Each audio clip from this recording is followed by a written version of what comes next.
안녕하세요. 오토케어TV 박혜연입니다. 내 차에 브레이크 등이 나가서 브레이크 등을 새 거로 교체를 했어요. 그런데 여전히 브레이크 등이 들어오지 않아요. 그럼 이럴 땐 어떻게 해야 될까요? 완전히 고장난 걸까요? 사실은 한 가지 더 정비소에 찾기 전에 체크해 보실 수 있는 게 있습니다. 바로 퓨즈박스인데요. 요즘은 차에 전자장비가 워낙 많잖아요. 그래서 전자장비 이상이 생겼을 때 뭐 배터리 문제도 있고 뭐 거기에 직접적으로 관련된 부품 문제도 있을 수 있겠지만 거기에 흐르는 전류를 제어해주는 퓨즈박스에서 확인해 보실 수 있는 방법도 있습니다. 퓨즈박스는 보통 내 차에 본닛 안에 있거나 운전석 스티어링 휠 아래쪽에 퓨즈박스가 보통 2가지 정도가 있어요. 그래서 거기 안에서 뭐 간단하게는 뭐 앞에 있는 등, 헤드램프나 뭐 브레이크 등, 그리고 와이퍼 모터, 하다못해 그 빵빵이라고도 하고 혼이라고 하죠. 그 경적음을 관리하는 것까지 다양한 것들을 확인하실 수 있습니다.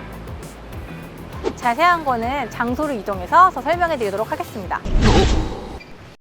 자, 저희가 차를 통째로 가지고 올 수 없어서 다른 중고차나 폐차 직전에 있는 차에서 퓨즈박스만 떼가지고 저희가 가지고 왔습니다. 이걸 보면서 설명을 해드리고 자기 차에 맞게끔 또 보는 방법을 설명을 해드리려고 해요. 퓨즈박스를 우리가 왜 보느냐? 사실 저희가 그때 전자장비나 전기장치가 차에 많다고 말씀을 드렸잖아요. 중요한데 적절하게 전류가 다 흐를 수 있도록 그렇게 조절해 주는 것이, 그러니까 만약에 그 전류를 넘게 되면 퓨즈를 끊어서 전류 공급을 막는다던가 이런 방식으로 조절을 해주는 것이 바로 이 퓨즈박스입니다. 그렇기 때문에 그 부품이 고장나거나 아니면 그 직접적인 문제가 아니더라도 퓨즈가 끊어지거나 퓨즈박스에 이상이 생겨서 그 전자장비가 작동을 안 할 수도 있는 거예요. 그렇기 때문에 전자장비에 이상이 생겼을 때 정비소로 바로 가시기 직전에 한 번쯤 살펴볼 수 있는 방법 중에 하나라고 말씀드릴 수 있겠습니다.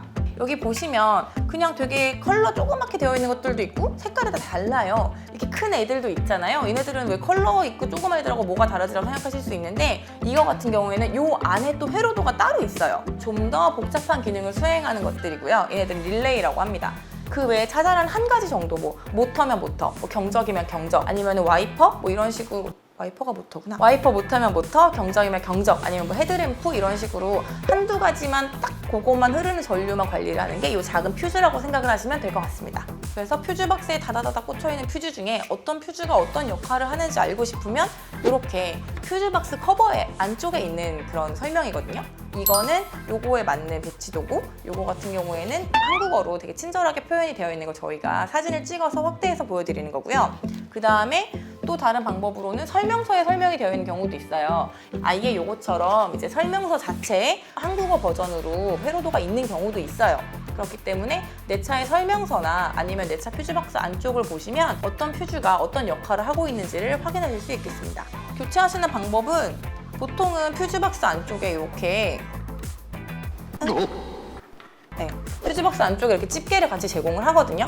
이게 사람 손으로 빼려면 힘을 이게 잘 받지도 않고 당연히 좀 어렵겠죠. 그래서 이런 것들이 퓨즈박스 안쪽에 있는데, 이게 문제는 잘 잃어버리시는 분들도 있고 이거를 이제 뭐 다른 데서 사용하고 빼놓으셨다가 깜빡하고 정비소에서 다시 안 꼽아주는 경우도 있다고 하니까 내 차에 퓨즈박스에 혹시 집게가 있는지 한번 확인해 보시는 것도 좋을 것 같습니다.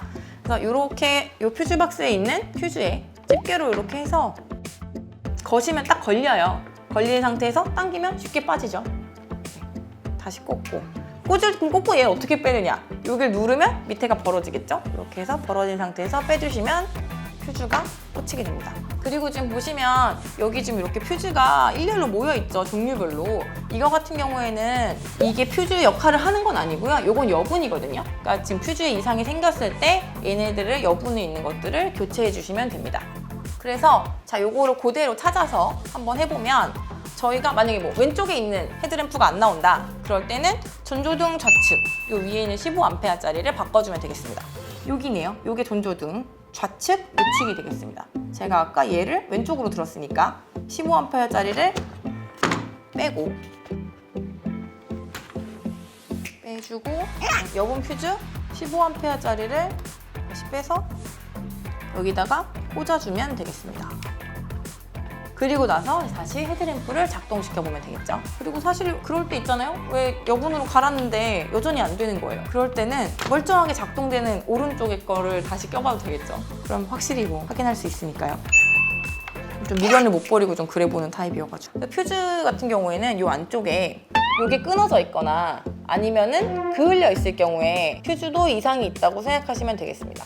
보시면 새 것과 사용한 것 차이가 딱 보이시죠? 차에 이상이 생기면 덜컥 겁부터 나고 일단은 막 정비소에 가서 돈이 많이 들어갈 것 같아서 걱정부터 되시잖아요. 하지만 그 전에 자기 스스로 셀프로 직접 체크해 보실 수 있는 방법이 있다는 걸 오늘 보여드렸고요. 퓨즈박스도 되게 복잡하고 어려울 것 같지만 설명서에 따라서 차근차근 보시면 쉽게 하실 수 있다는 거를 좀 전에 보셨을 거예요. 그렇기 때문에 겁먹지 마시고 초보 운전자분들도 셀프로 자기 차를 체크해 보시는 건 어떨까요? 모든 분들이 셀프 차량 체크에 자신감을 가지시는 그날까지 오토케어TV와 함께해요. 지금까지 알려드린 정보가 도움이 되셨다면 됐죠? 됐을 거예요. 구독과 좋아요 그리고 알람 설정 꼭 눌러주세요.